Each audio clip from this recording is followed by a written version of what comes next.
All I wanna do is listen to music and chill up on Aries Hill. Up on Aries Hill. Up on Aries Hill. So how you doing out there, Hillcats? Thank you. Getting close to the end of our awesome weekend. Getting really close to 420, so get them rolled and ready and get yourselves down here. We have Mr. Harry Brown to speak a few words for you before that special time. Oh, thank you, Lizzie. Well, hey, all you youngsters out there, great to be back here and welcome you here and have my moment here. And I got a few announcements and some old news and new news and I'm gonna tell you where it's at here. And I'm gonna tell you like it is. Coming up on the hill here, our third and last event for the year is the Harvest Fest, and for that we got this shirt and the new shirt, ladies and gentlemen, Malcheks and Dabachkas. The new shirt is coming soon.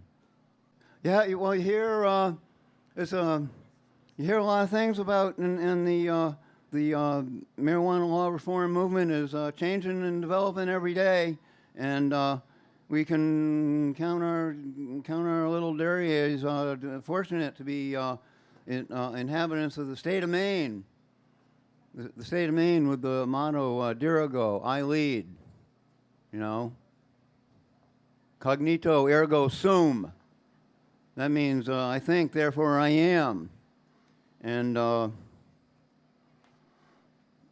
cosmic consciousness, how we all doing out there, hey? And you know, so we got like a few things I wanted to make mention of. As you leave today, towards the end of the day, there will be people set up on the way out to provide flyers if you wish to be among those. Flying or postering the bulletin boards, community bulletin boards of local stores, or passing them out to passers-by. You know, although you might find out in a great lot of this great country of ours, the little village mom and pop shops, they seem to have been replaced by, you know, strip mall franchise buzzing door places where they got a camera looking at you, and there's no bulletin board there for the community. So there'll be people up there to flyer the flyers. You know, pull up and get loaded with a few flyers to you know, enlighten the people in your area where you come from. And it seems like the liberation of the hemp plant as the world's premier source of carbon-based source of food, fuel, fiber, and medicine can help preserve the biosphere that we inhabit to be like a living one. And you can see right in front of you where you know, if we get to where we're paying for water, you know, we're gonna be in rough shape. You know, it's gonna be more than survival of the fittest. You know, and that reminds me of my Harry Brown's theory of the sevens, and water is a part of it. And it goes like this: that a body can survive and do well. You can go 7 seconds without a thought. You could go 7 minutes without air. You could go 7 hours without a bathroom break. You could go a good 7 days deprived of sleep. A body could. You could go 7 weeks deprived of food, probably. And where is water in there? How long can somebody survive without water? Huh? Yeah, depending on who you are and what you're ready for.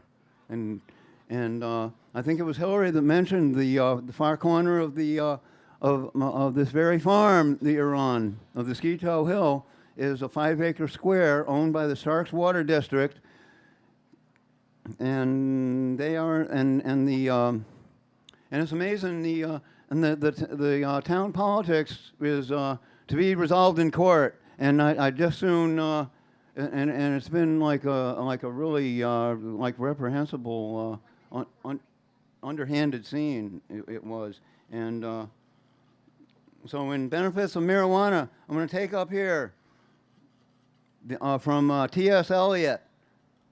Music heard so deeply that is not heard at all. You are the music while the music lasts. The Eastern theory of chakras, energy centers, categorizes states of being according to the vibration of energy that cannot be seen, but nevertheless settles at different centers of the human body. Within us, we hold the same power as the solar energy of the universe. That is, the divine spark is actually physically encapsulated in our body, but is unfulfilled in most lives. You might say it gets stuck in one of the chakras and never rises to the top. From the lowest chakra, located at the base of the spine, of unconscious instincts known as the survival center. It's 420. You want to announce it? And that would be in the Eastern sciences, the Muladhara, the lowest energy center of like bodily instincts and urges at the base of the spine.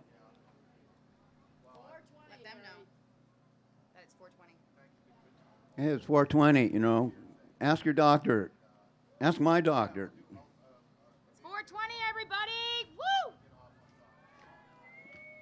From the lowest chakra to the midpoint of self-consciousness at the level of the gut, where the ego reigns, there is a natural progression of maturation over the course of a lifetime. Here, you got to of a lifetime. It can be likened to the undifferentiated demands of the infant, which advances to the ego-driven competitiveness of the normal adult, to rise even further above the usual self-centered consciousness to cosmic consciousness. An additional intentional push is necessary. It can come by cultivating physical discipline, devotion, scholarship, meditation over a long period of time, practices which are aiming to quiet the mind and foster an attitude of disinterest in self-serving motives. Or the push can come from a plant. Cultivation, from the oral perspective, is pursuing a way of life that is more than the average way of life, which aims at enhancement and perfection of the personality by elevating various capacities of the body-mind from average normality to supernormal standards of thinking and behaving. That is, there can be no flaw in human sentiments. Refinement from a more highly refined vibration outside oneself can likewise be granted. In the East, it's not uncommon for a guru to awaken the aspirant's potential. A guru may be embodied in human form, or may be anything the student is inspired by and considers a teacher, either within as a mantra or without, such as music or holy plants. Or a leader, the guru is the leader out of darkness.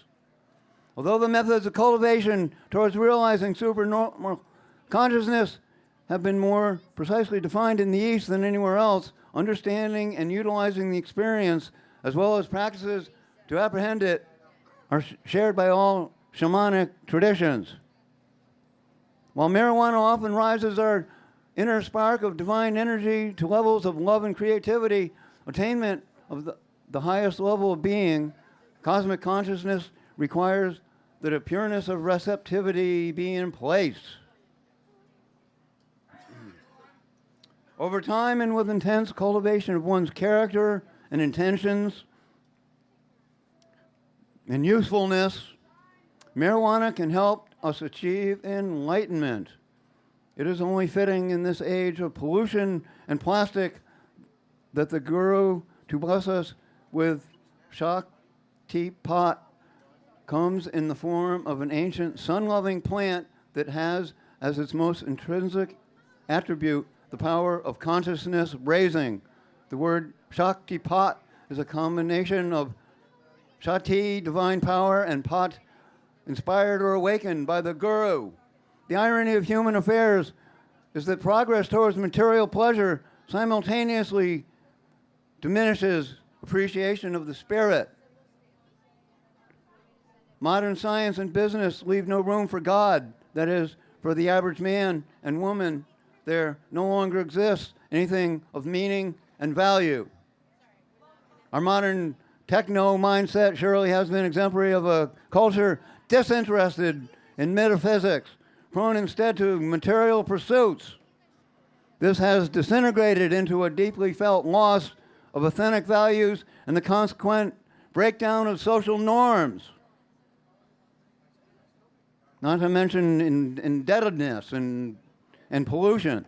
In this time of synthetic ideals, the great thrust towards the non-transitory virtues that define humanness has predictably led to the natural mind-expanding agents. The rush to altered consciousness cannot be stopped. May I shoot you from the back without your hat so I can get the As it grows, yeah, thanks a lot. Get off of me. I just wanted to shoot you from the back, Harry. Well, if it ain't too much trouble, you know.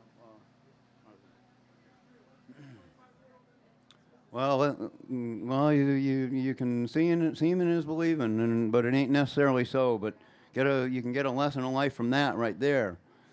Now I'm getting down to it here. As it grows towards repression and prohibition, the dominant culture is automatically balanced by an opposing response toward freedom.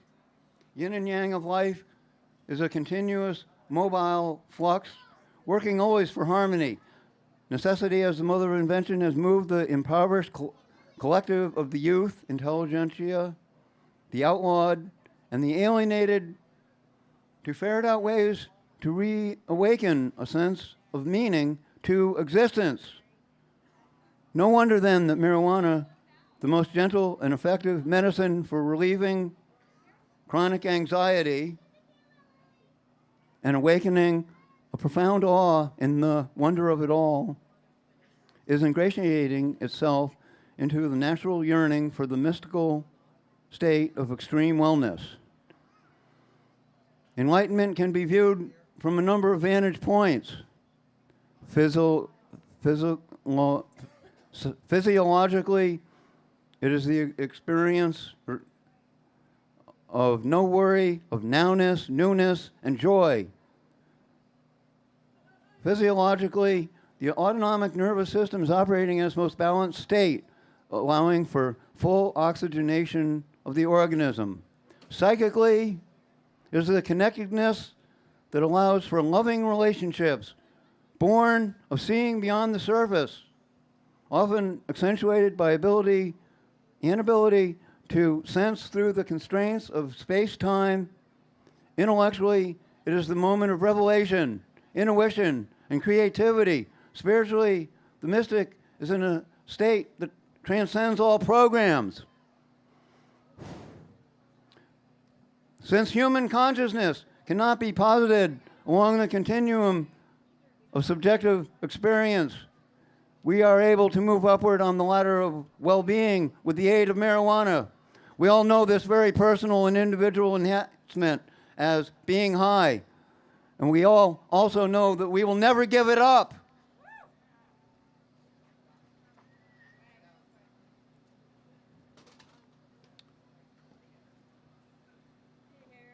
And we got Hillary and the Whigs here, and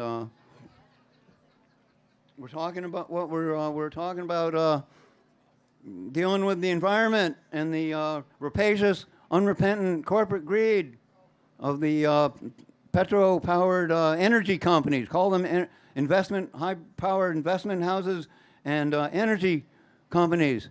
And it's a global shock to the system, and it's fact being stranger than fiction, and it's a ever-loving horror show. And the oil companies of today are wasting invested private people's and retirement accounts for like companies where people go to work. They're investing those in nervous investor dollars in like moonstruck, idiotic programs like exploring for far-flung oil and fossil fuel resources in the Arctic Ocean that they already scientifically know that they can't even dig it up and burn it because it's going to be screwing with the climate. And go up to the big tent there and talk to the people, talk to the Green Party about 350 and about the mobilization, the rally coming up, I think this coming week, and we may try to make it, and we got family down there in New York City in front of by the United Nations, so that at the United Nations Summit, maybe they'll get the point that there is a will and a spirit and a demand in the American people. And I wish I knew a little bit more about it. Thank you. Hillary's turn, sweetie. Thank you. Thank you, Harry Brown, everyone. Thank you, everyone who's been coming out here, the whole family, the Brown family. We have Cindy over here. We got